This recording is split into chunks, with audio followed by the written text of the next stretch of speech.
What is going on, ladies and gentlemen? Welcome back to the Draft Hub. Today, we're going to be going through my top 15 players that have entered the transfer portal so far before the transfer portal period begins. So, the transfer portal period begins January 2nd, and it's for about 2 weeks. It's January 2nd to January 16th, with a 5-day secondary period open for players that are in the college football playoffs that are looking to transfer as well. And we've gotten some noise so far. So this is really just kind of the 15 players that I think are the most impactful that have entered the transfer portal. So quick caveat to this: most of these players are expected to enter the transfer portal. So it's a basically all but a guarantee at this point that they are going to enter the transfer portal. I think only 3 or 4 of these players on this list have actually committed to entering the transfer portal as of right now. But these are the top 15 players that I have in the portal so far. I'm not giving any any destinations, anything like that. I'm just going to go over what they could bring to a potential offense or anywhere that they can go. And I've spoke about 1 or 2 of these players already in my previous transfer portal video. So this is just really an updated version. Before we get into it, if you guys enjoy content like this, if you enjoy college football content, any type of content like that, please leave a like and subscribe to the channel. I do draft content. If you're new here, I do draft content. I upload every single day. I do NFL, college football, whatever it may be. I'm uploading every single day, all different types of content. And the content is forever changing as the season goes on. So that's the beauty of it. But without further delay, let's get into it. So the first player that I have that has officially entered the transfer portal is Jason Pvard from Virginia. Now, Pvard had an excellent season, much like the Virginia Cavaliers themselves. He had an excellent season this past season. 3 total interceptions, 2 of them in that shocking victory at the time, that shocking victory against Florida State. 5 pass deflections as well. He was a fantastic player overall for them throughout the entire year. 6'2", 200 pounds, great size. This is really his breakout season in his junior year. He hasn't really gotten too much playing time at all through his 2 seasons before that. He actually does have 2 picks to his name in the 2 previous seasons, but nothing really to write home about. He finally got a starting spot, and he was actually great for the Cavaliers and was one of the leading reasons why this Virginia Cavaliers defense was one of the tops in the country, especially the pass defense. So he's a player that I was quite surprised actually entered the transfer portal for his senior season. But with a ton of SEC teams needing secondary help, I could see him going to, an SEC team. I can't really see him making a lateral move to another ACC team, but this is a great get for anyone who's looking for a corner in the transfer portal. I think he's a player that's only going to get better. Instincts are there. I mean, the length is there. He's a great overall player, and I'm excited to see where he goes when it's all said and done, when the transfer portal period is open. Because, like I said, I mean, he was a big reason why this Virginia Cavaliers defense was as good as it was. So then we have Grant Seagren as well from Oklahoma State. Now, this one's a little bit of a curious case. So Grant Seagren is a true sophomore. He's entering his true junior season, and this will already be the second time that he's entered the transfer portal. I believe, off the top of my head, that he started about 7 games in his freshman year for Nebraska and then transferred to Oklahoma State. A disastrous season for Oklahoma State this past year. He has entered the transfer portal, or is going to enter the transfer portal. So my thing with Seagren is here, 6'6", 311 pounds, has great length. Obviously, if you guys are questioning this photo, he is the one on the left. He is number 74. But Seagren is a really good pass protector. So the part of his game that I think he needs the most development is run blocking. He wasn't really a good run blocker at all this past year, but he had a good few games rather, where his pass blocking grade was well into the 80s, and he was pretty consistent all season long as a pass blocker. All 19 games he's played in his career, he's started at right tackle. So there are going to be some teams in those bigger Power 4 conferences, in the Big Ten, the SEC, in the ACC, that are going to be looking for some right tackle help. I don't know why he screams Clemson to me to replace Blake Miller long term, but I don't know. We'll see where he winds up. But I think Seagren is one of the better offensive tackle prospects that are in the transfer portal this period. And then we have Adam Trick here from Miami of Ohio, and he had quite the season. So he is a senior. He's going back for he's a redshirt senior. I'm sorry, pardon me. He's going back for his 5th year, coming off of an 8.5 sack season that saw him also grab an interception and force 3 fumbles. This is back-to-back strong seasons for Trick. Last year in 2024, he had another interception to his name. He had 4.5 sacks, a fumble recovery. So he's a player that has really kind of come into his own and has developed quite a bit. And, after a disappointing end to the season for the Miami Redhawks, where they lost the MAC championship game to the Western Michigan Broncos, I could see him transferring to really build his draft stock, because there's definitely something there. He's a little bit of a tweener, 6'4". He has great size, but he's about 245 pounds. He's going to be sitting between that defensive end and that outside linebacker, that rush linebacker position. So I'd love to see him get to a Power 4 conference team that's going to kind of allow him to develop into either one of the two. Either he's going to be an edge rusher that digs his hand into the dirt, or he's going to be a stand-up rush linebacker. So either way, I think this is a player that is on the up and up. I mean, you could see as the seasons have gone on, he has gotten more and more playing time, and he's been more and more effective for the Miami Redhawks. So I think this will be a major get for some teams that, are going to lose out on a lot of linebackers or defensive ends in the draft or through the transfer portal. Immediately, the thought came into my head, Texas Tech. I don't know if he's what Texas Tech is looking for, but he is kind of like a like-for-like replacement for Romello Height. He's a good run defender as well, so there's definitely something there for the appeal of the Power 4 conferences for Adam Trick.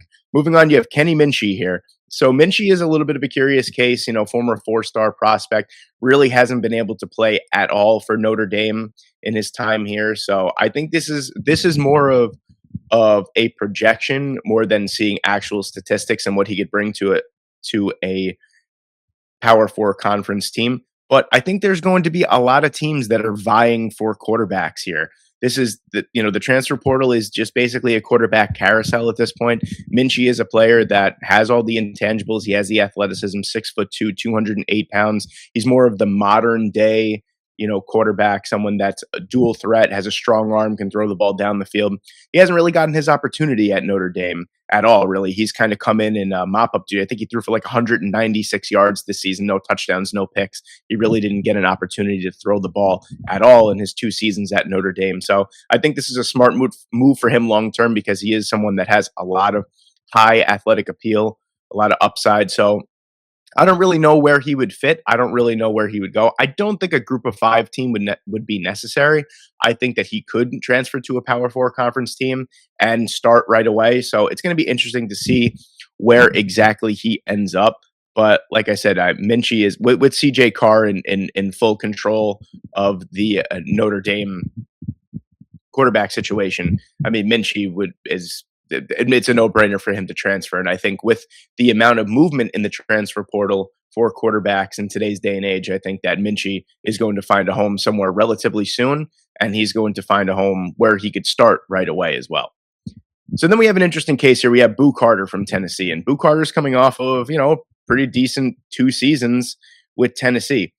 Between disciplinary action and behavioral issues and being late and not showing up to team affiliated programs, Boo Carter got dismissed by the University of Tennessee to play football for them. So I mean, really, he had to enter the transfer portal. So this is a player that really has a lot of appeal long term as a NFL draft prospect. It's going to be interesting to see where he goes. The attitude problems are a little bit of a concern. This might be a player. I mean, the ability is clearly there. I mean, we saw it this year. He forced 3 fumbles. He had a sack. Last year, he had an interception. He had a sack, kind of all over the place for that Tennessee Volunteers secondary.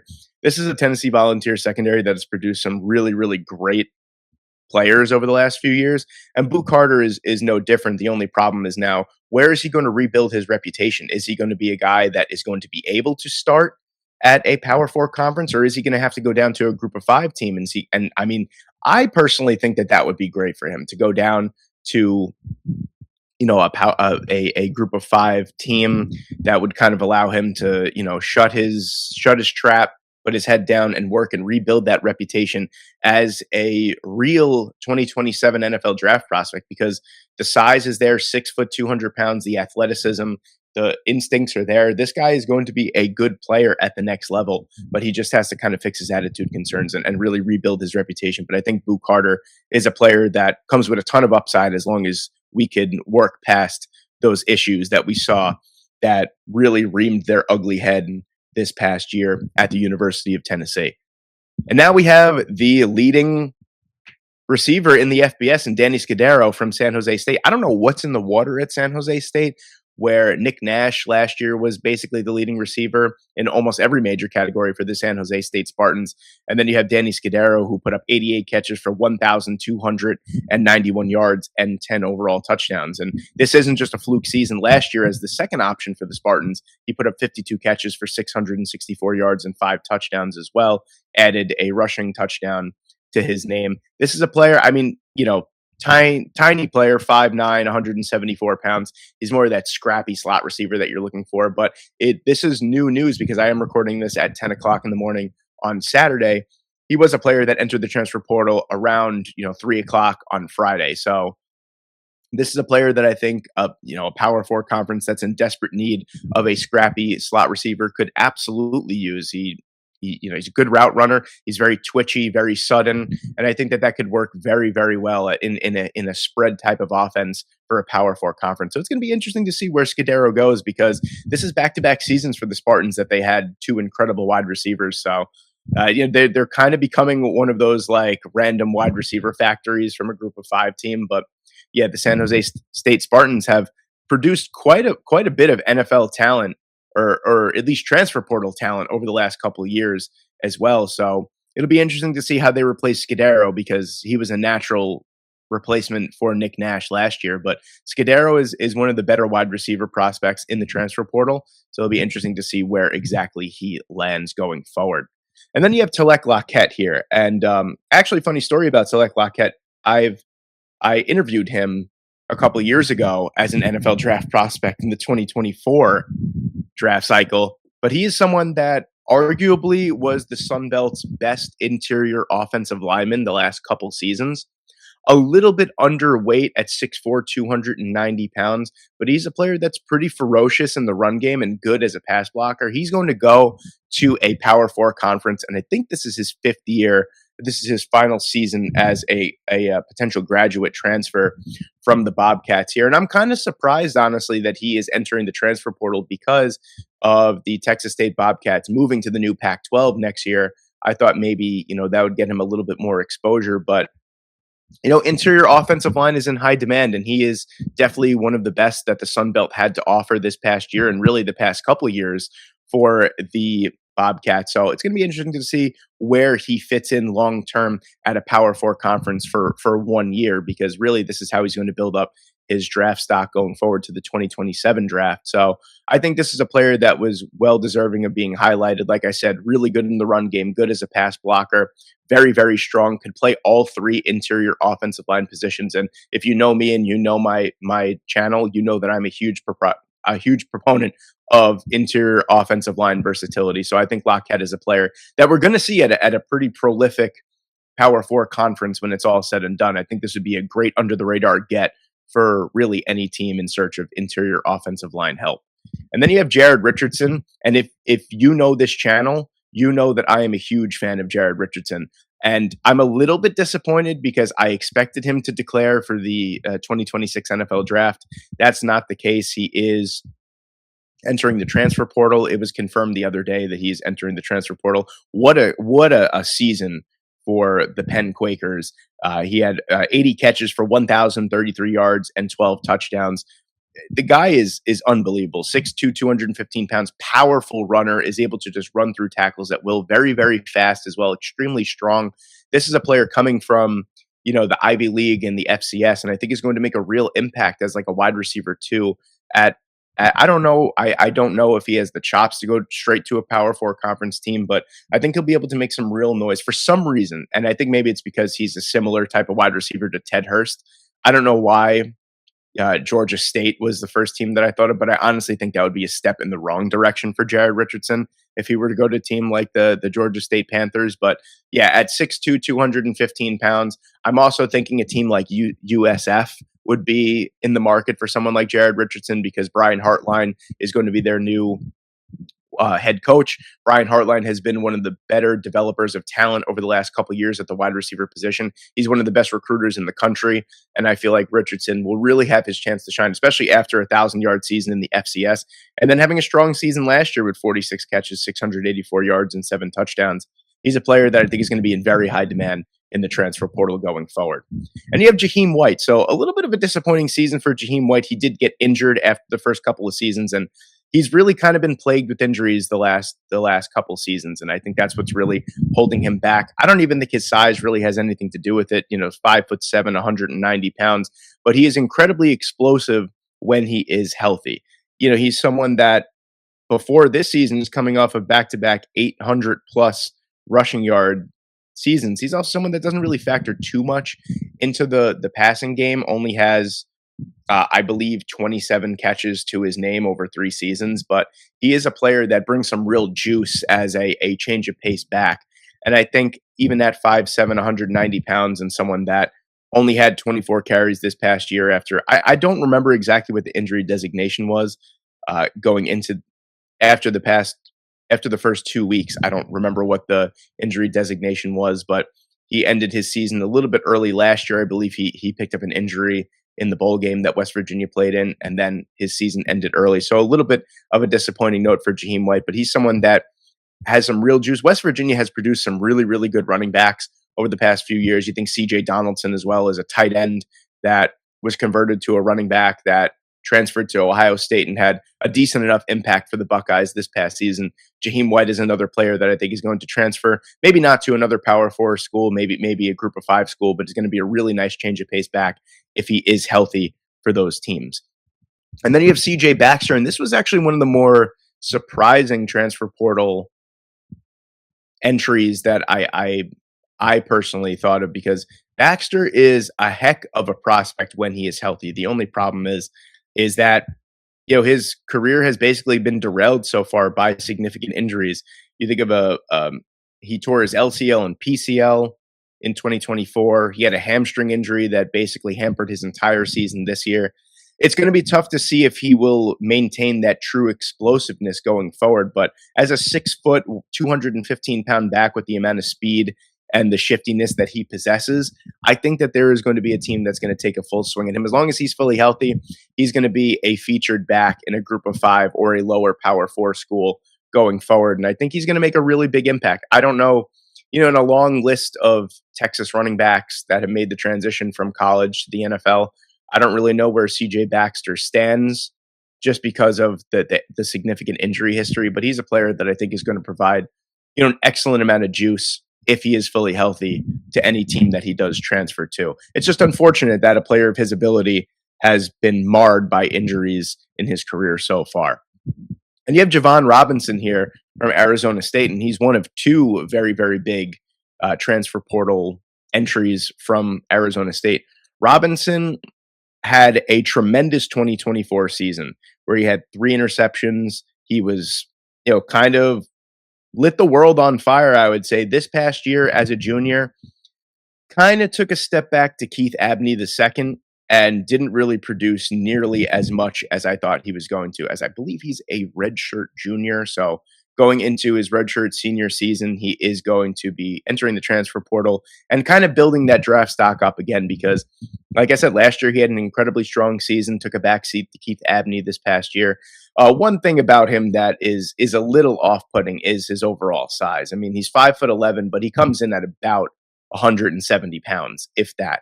He's incredibly small. The play strength is what kind of concerns me at the NFL level. That's why I was a little curious as to why he didn't enter the NFL draft after the 2024 season, because he had such a strong year.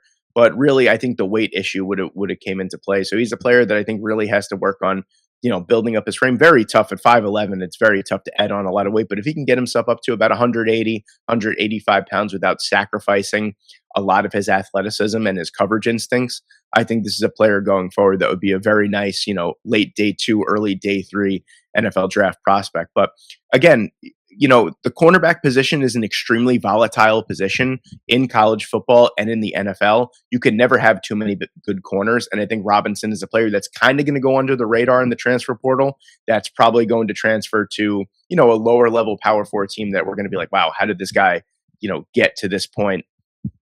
He really is making an impact for this team.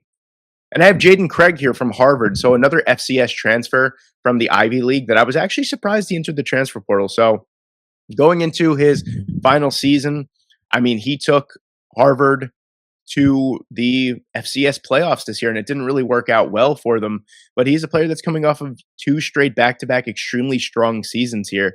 You had last year, in 2024, he threw for 2,400 yards, 23 touchdowns, 3 picks. This year, he threw for almost 3,000 yards, 25 touchdowns, 7 interceptions. So he's a player that could be the second ever quarterback that's drafted from Harvard.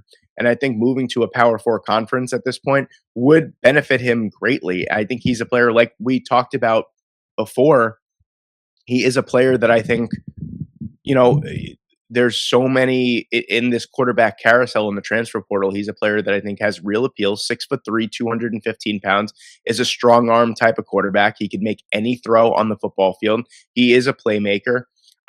For me, I see like a Boston College or something like that, something to kind of get a Power 4 conference that's suffering kind of sort of back on the map and get his draft stock up, because he's someone in a really weak draft class, in my opinion, in 2026. He's a player that I think honestly could have made it as a day 3 project type of quarterback. But being a graduate transfer going from Harvard to the FBS, I think is a really strong move for him. And I think going forward, he's going to make a Power 4 team, or even a Group of 5 team for that matter, very, very happy with his ability to play the quarterback position. And you have Nick Marsh from Michigan State, really the only bright spot in this Michigan State Spartans offense the last couple of years.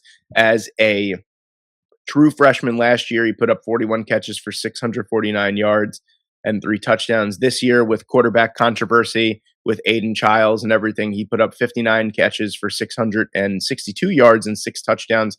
He's a player that I think just offers a ton of appeal to a bunch of other Power 4 conference teams. 6'3", 203 pounds. He has 2 years of eligibility left.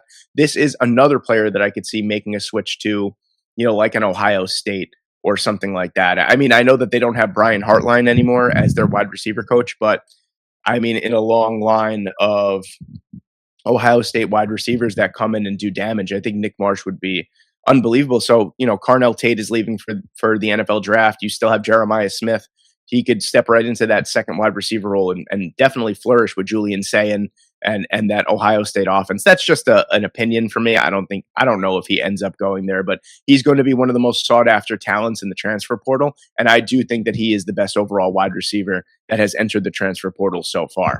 And then you have Colton Joseph here, who I've spoke about Colton Joseph before. I've spoken about Jaden Craig before, and I'm going to speak about the number 1 guy on my list as well. But Colton Joseph is a player that really, Old Dominion broke out in a huge way in the Sun Belt this past year. He put up 2,624 passing yards for 21 touchdowns and 10 picks. And, he also offered a ton on the ground as well. This is an Old Dominion offense that ran the RPO probably better than almost any team, especially Group of 5 in the country. He's a player that I think has real appeal going to, a Power 4 team like in Illinois, like a West Virginia, like a team like that. I think that the step up is necessary. He offers a ton of appeal physically as well. Has, I believe, 2 years of eligibility left. So he's a player that is going to be able to make that move up to the Power 4 and is going to be able to really flourish under an RPO style offense. So he's a player that I'm very intrigued to see where he goes at the next level. Would be disappointed if he makes a lateral move to another Group of 5 team. But I think Power 4 is in the very near future for Colton Joseph. And I think he's going to be a rock star anywhere he goes. I truly think a little bit, maybe a little undersized at 6'2", 200 pounds, but has the arm, has the athletic ability, and can run that RPO offense better than almost anyone that's on the transfer portal, in the transfer portal this cycle. And then my last guy here is going to be Sam Leavitt. Of course, we have to talk about Sam Leavitt here. So after such a strong season in 2024 that led Arizona State to the Big 12 championship game, Sam Leavitt had a little bit of a disappointing season. He was having a fine season up until the point where he got shut down for the year with his injury, but it has been noted that he is exploring, his camp is exploring other options for him going forward.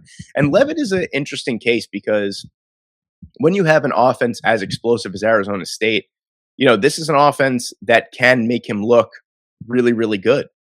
And we've seen him look great in this Arizona State offense. So I would be interested to see what type of move Sam Leavitt makes. Would it be an LSU? Would it be, an Auburn? Would it be something like that where a high profile SEC type of team is in the market for a quarterback? I don't really know where he goes, but I think that this would be, at the time of recording, with the 15 players that I've highlighted, this would be the biggest get for any team.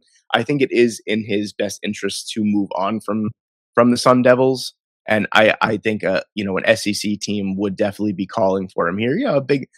Another Big 12 team would kind of be crazy. Imagine Sam Leavitt making like a lateral move over to like a Texas Tech. That would be kind of crazy, but Leavitt is a player that money is no option, really. It's just a matter of fit because his NIL valuation this year was $2.1 million. So, he's going to make the money wherever he goes. That's not really an issue. It's just a matter of perfect fit.